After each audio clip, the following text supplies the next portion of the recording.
लोकसभा चुनाव का दौर जारी है। एक चरण के चुनाव हो गए हैं, दूसरे फेज का चुनाव होना बाकी है। मतगणना 4 जून को होगी, लेकिन इससे पहले एक अजीबोगरीब खबर सामने आई है। गुजरात के सूरत में लोकसभा चुनाव में कांग्रेस पार्टी के उम्मीदवार नीलेश कुंभानी का पर्चा रद्द होने के बाद नया मोड़ आ गया है।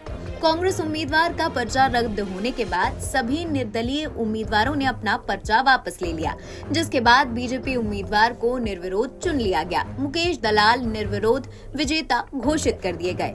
परिणाम से पहले भारतीय जनता पार्टी के लिए ये एक अच्छी खबर है। इसके साथ ही लोकसभा चुनाव में बीजेपी का खाता भी खुल गया है। वहीं कांग्रेस इस पर सवाल उठाते हुए इसे मैच फिक्सिंग करार दिया है। कांग्रेस ने नामांकन खारिज करने का आरोप सरकार पर मढ़ा। कांग्रेस ने कहा कि सरकार की धमकी के सामने सब डरे हुए हैं। कांग्रेस नेता और एडवोकेट बाबू मंगोकिया ने कहा कि हमारे तीनों प्रस्तावकों का अपहरण हुआ है।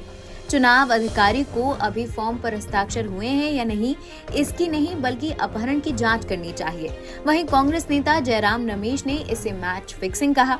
उन्होंने एक्स पर लिखा, लोकतंत्र खतरे में है, आप कालक्रम समझिए। 7 मई 2024 को मतदान से लगभग 2 हफ्ते पहले 22 अप्रैल 2024 को सूरत लोकसभा सीट से भाजपा उम्मीदवार को निर्विरोध निर्वाचित घोषित कर दिया गया। इसके अलावा मनु सांघवी ने भी अपनी प्रतिक्रिया दी है। सुनिए उन्होंने क्या कहा। बहुत ही विचित्र उल्लंघन देखा हमने, जो सिर्फ गैर कानूनी हस्तक्षेप और गलत रूप से दुष्प्रभाव डालने वाला हस्तक्षेप है। हमने ऐसा कभी सुना नहीं, कभी हुआ नहीं। मैंने अंदर माननीय आयोग को जेम्स बॉन्ड की कहानी बताई कि पहली बार तो तुक्का होता है, दूसरी बार कोइंसिडेंस होता है। अगर वही चीज़ तीसरी बार हो तो उसको शत्रु का एक्शन कहा जाता है। सूरत में ये बात बारंबार हुई है, ये कोइंसिडेंस नहीं है, ये शत्रु का एक्शन है। क्या हुआ? एक साथ 4 प्रस्तावक कांग्रेस कैंडिडेट के खड़े होकर बोलते हैं कि ये हस्ताक्षर हमारे नहीं है। चुनाव के एक दिन पहले ये कहा जाता है। उसके बाद कुछ समय तक जो कैंडिडेट है सूरत से वो भी लापता होते हैं, मिलते नहीं हैं। अब सबसे रोचक, जो कोइंसिडेंस नहीं हो सकता, जितने और पार्टियों के जितने कैंडिडेट्स हैं सूरत से, सब विड्रॉ कर जाते हैं। ये ऐसा अजूबा तो हमने देखा नहीं।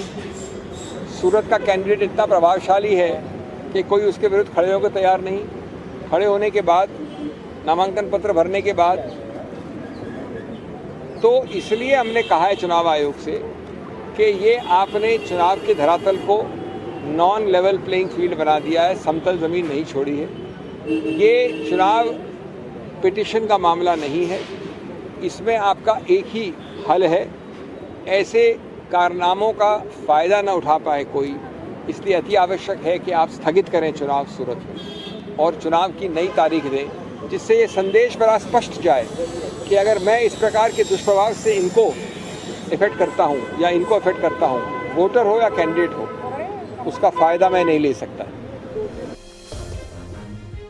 दरअसल सूरत लोकसभा सीट से कांग्रेस के कैंडिडेट नीलेश कुंभानी चुनाव अधिकारी के समक्ष अपने 3 में से एक भी प्रस्तावक मौजूद नहीं कर पाए, जिसके बाद चुनाव अधिकारी ने नीलेश कुंभानी का नामांकन फॉर्म रद्द कर दिया।